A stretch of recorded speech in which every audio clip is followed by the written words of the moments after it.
عزیزان گرامی وقار، اخلاص جب کسی کے پاس ہو تو ایک اور حدیث میں آپ کو بتا دوں، بندے جو عبادت کرتے ہیں نا یہاں پر دنیا میں بھی، سب کا کچھ نہ کچھ ایک غرض ہے، کچھ نہ کچھ ایک مقصد ہے۔ آپ نماز کے لیے آئے ہیں یا نیکیاں کر رہے ہیں یا گناہوں سے بچ رہے ہیں تو کوئی تو غرض ہوگی۔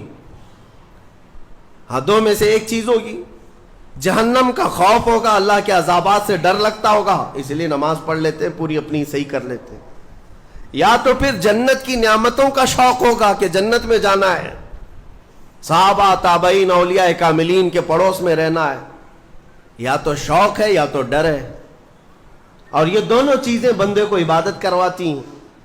قیامت کے دن کے متعلق حدیث میں ملتا ہے، جب بخشے گئے ہوئے لوگ جن کو جنت بھیجا جا رہا ہے، جنتیوں کی بات کر رہا ہوں، عام کی نہیں، تو اس میں 3 کیٹیگری ہوں گی۔ ایک جماعت ہوگی جن سے اللہ تعالیٰ فرمائے گا کہ اے بندو، تمہارے اوپر آج جنت کھول دی گئی، تم بخش دیے گئے ہو، تم عبادت کرتے تھے دنیا میں، بتاؤ کیوں کرتے تھے؟ وہ بندے کہیں گے کہ مولا تیری جہنم سے بڑا ڈر لگتا تھا، اس کے عذابات کا خوف تھا، اس لیے ہم عبادت کرتے تھے۔ رب تعالیٰ فرماتا ہے کہ جس چیز سے تم ڈرتے تھے میں نے آج بچا لیا، جاؤ میری جنت میں، ان کو جنت بھیج دیا جائے گا۔ دوسری ایک جماعت، ان سے رب تبارک و تعالیٰ پوچھے گا تم کیوں عبادت کرتے تھے؟ تم بھی جنت کے مستحق ہو گئے ہو، آج بخشے گئے ہو۔ وہ لوگ کہیں گے کہ مولا ہمیں تیری جنت کی نعمتیں سننے کے بعد اس قدر شوق تھا کہ ہم وہ نعمتیں حاصل کرنے کے لیے دن رات عبادت کیے، ذکر کیے، تسبیح پڑھے، اور آج کامیاب ہوئے۔ رب تعالیٰ فرماتا ہے میری جنت کی خواہش کرنا بھی نیکی ہے، جاؤ میں تمہیں جنت دیتا ہوں۔ وہ بھی جنت میں چلے گئے۔ تیسری جماعت تھی، ان سے پوچھا جائے گا تم کیوں عبادت کرتے تھے؟ تم بھی آج جنت کے مستحق ہو گئے۔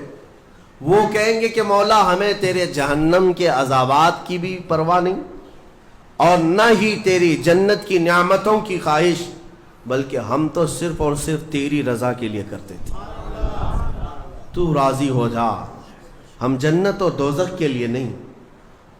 تو رب تبارک و تعالیٰ فرماتا ہے کہ یہ میرے مخلص بندے ہیں، خالص پیور اللہ کے لیے کرتے تھے۔ رب تعالیٰ فرماتا ہے جاؤ میں تم سے راضی ہو گیا، تم بھی جنت میں۔ جنت میں جانے کا حکم دے دیا جائے، لیکن فرمایا گیا وہ جماعت رک جائے گی، وہ کہیں گے نہیں ہم جنت میں نہیں جائیں گے۔ ایسا بھی کوئی ہے؟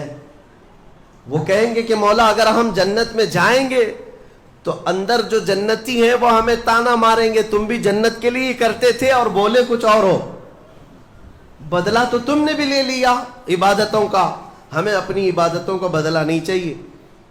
رب تبارک و تعالیٰ فرماتا ہے میری رضا یہی ہے کہ تم جنت میں چلے جاؤ، میں تم سے راضی ہو گیا۔